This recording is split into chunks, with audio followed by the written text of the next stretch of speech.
infiltration. Pagkatapos binabarkada nila yung mga leaders, binabarkada para ginagamit yung yaman. Investan niya ako sa inyo para walang resistance. Yun ang ginamit nila mga kababayan sa previous administration. Kaya willing po si Maudigs na gawin na yan ninyo kaming province. What?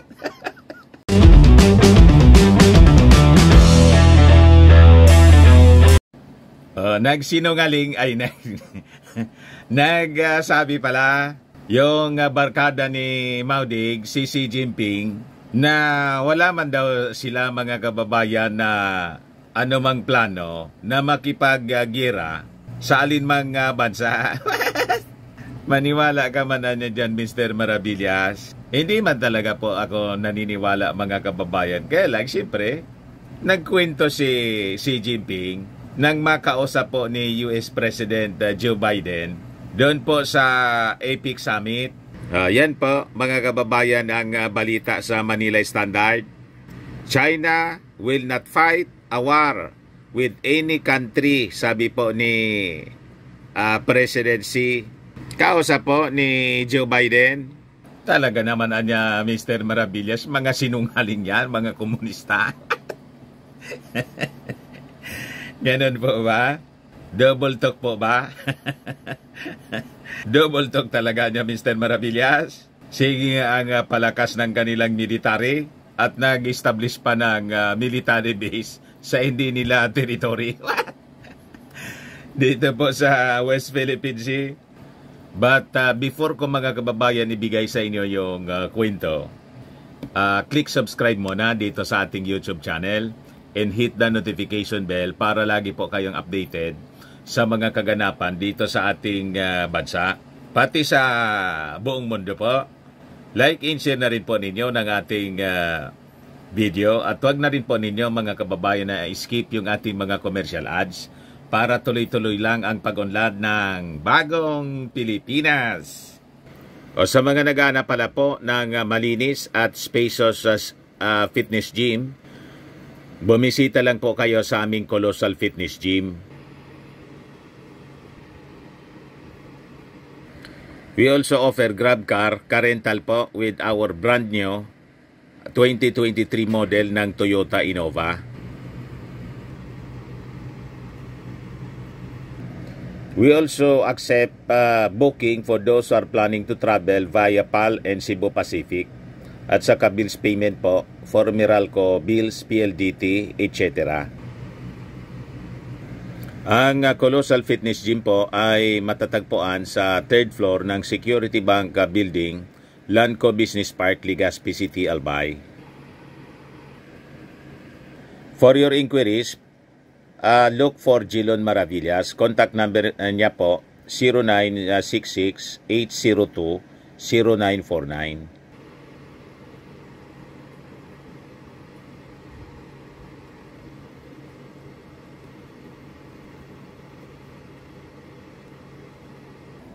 Ayos pa, ayos na ayosan niya Mr. Maravillas.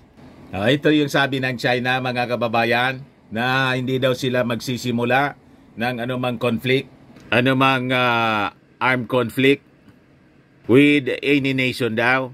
Malamang niya Mr. Maravillas, ang ginagamit ni Xi Jinping na taktika, yung taktika ni Sun Tzu.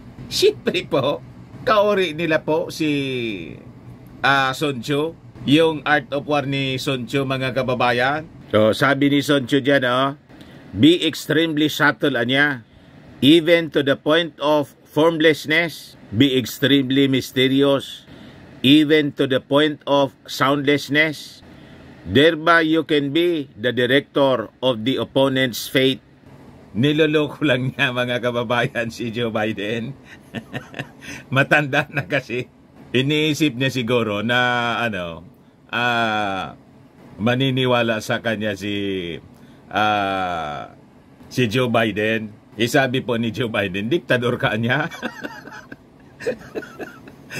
Galit po yung embassy ng China. Tinawag na diktador ni Joe Biden si Xi Jinping. Sa totoo lang, binibilog lang niya, mga kababayan, yung isipan ng mga kausap niya, including us, kasi neighbor tayo. Iniisip siguro ni Xi Jinping, mauuto nila tayo. Di ba? Pero anya, Mr. Maravilla, si Mao Diggs nauto ni Xi Jinping. Kalahi kasi po, kaori, ang lolo ni, sabi ni Mao Diggs, ang lolo niya daw, Chinese. Kaya gustong-gusto niya na makipagbarkada sa mga Chinese po. Yung number 1 na katiwala niya, si Bongo. Diba? Sabi rito, China does not seek spheres of influence niya and will not fight a cold or hot war with any country. He told the gathering of business leaders doon po sa San Francisco, sa California.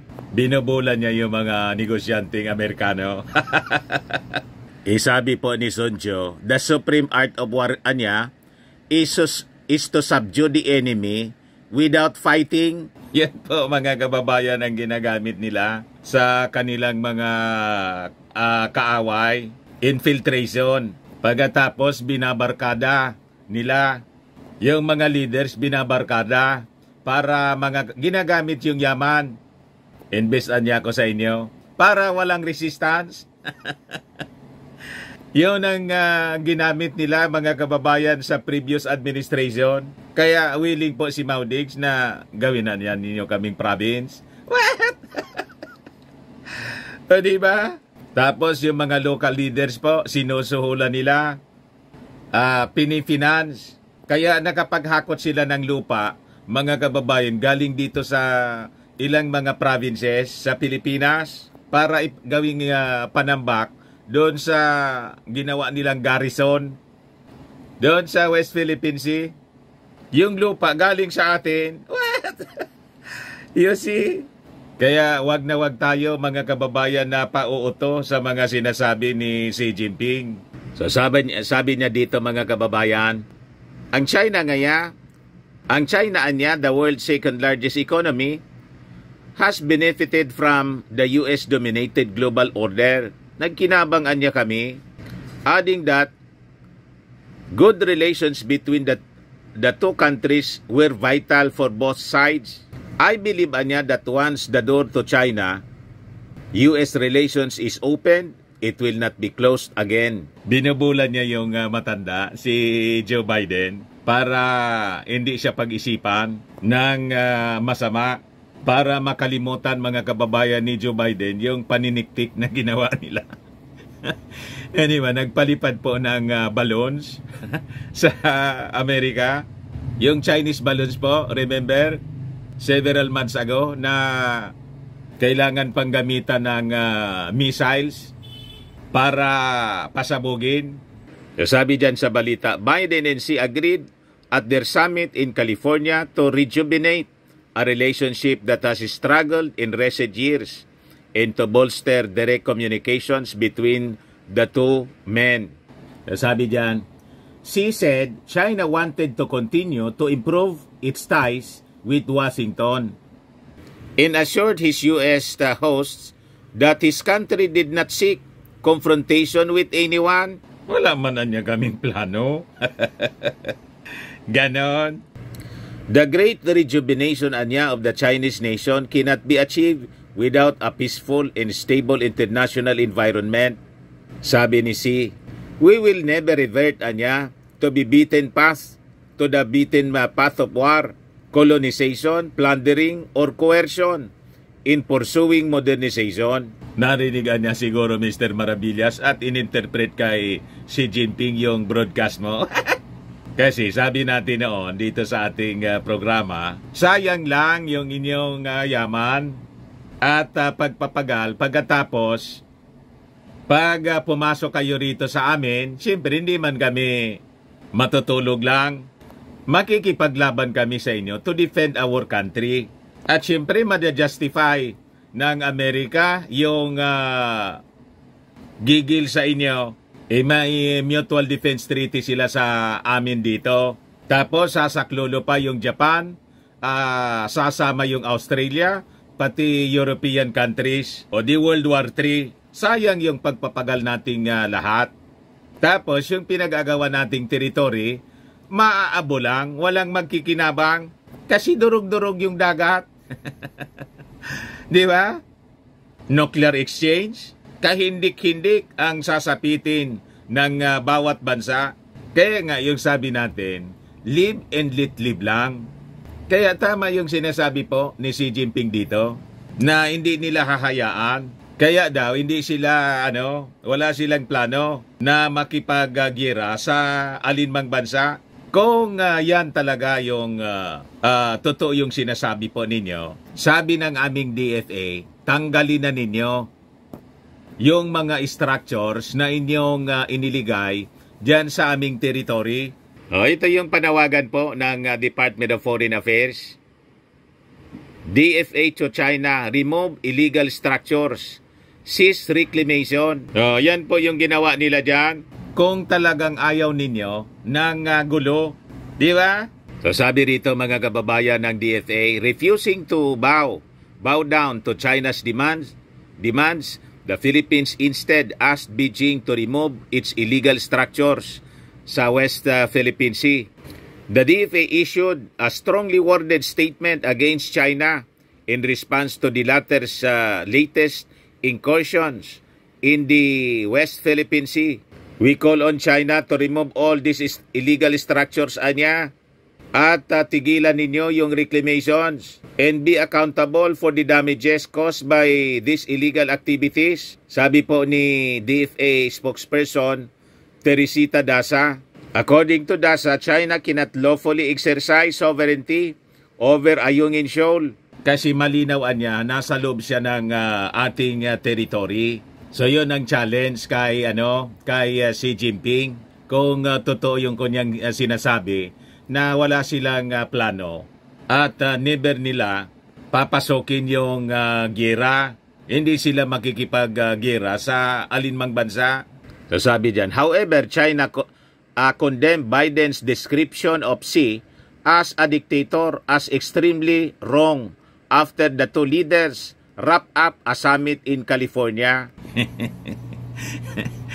Tinawag kasing diktador ni Joe Biden si Xi Jinping. Asked about Biden's remarks, Foreign Ministry spokesperson Mauning said, "This kind of speech anya is extremely wrong and is irresponsible political manipulation. China firmly opposes it." Ya, diktador man talaga si Xi Jinping. Di ba? But speaking after his meeting with Xi on Wednesday, Biden told journalists he still considers the Chinese president a dictator. Ayaw ba bawiin mga kababayan ni Joe Biden yung kanyang sinabi kay Xi Jinping na isang diktador? So sabi ni Joe Biden, well, look, he's a dictator in the sense that he is a guy who's running a country, a communist country that's based on a form of government totally different than ours. Sabi po ni Biden sa interview mga kababayan ng mainstream media. Sabi po ni Soncho, supreme excellence anya consists in breaking the enemy's resistance without fighting. Kita ninyo yung mga strategy nila na ginagamit sa mga perceived enemies or competitor. Kaya huwag tayong pauutos sa mga sinasabi mga kababayan ni Xi Jinping. Kaya tama itong ginagawa ng ating Pangulong Bongbong Marcos na lalong pagpapalakas po sa ating military alliances with like-minded nations. Yun man lang po mga kababayan. Baka lang gusto niyo po itong itry. Firmax Firming and Lifting Cream. Pinapahid po sa mga pulses and affected area. Mainam po sa paninigas ng mga kaso-kasuan. Ito naman po Automax Revitalizing Serum. Sa mukha naman yung application. Anti-aging po siya. You will look 10 years younger than your age. Sa mga cancer patients naman po, try ninyo po itong Ningxia Red Mix Fruit Drink. Hindi man po siya gamot, food supplement siya. Kaya lang, gawa siya mga kababayan sa goji berry. yung goji berry may anti-cancer properties. O ngayon, yung mga inquiries po ninyo, dumiretso na lang kayo sa aming messenger sa Facebook para masagot namin agad. Ayos, ako po si Dante Maravillas. Bye-bye. God bless.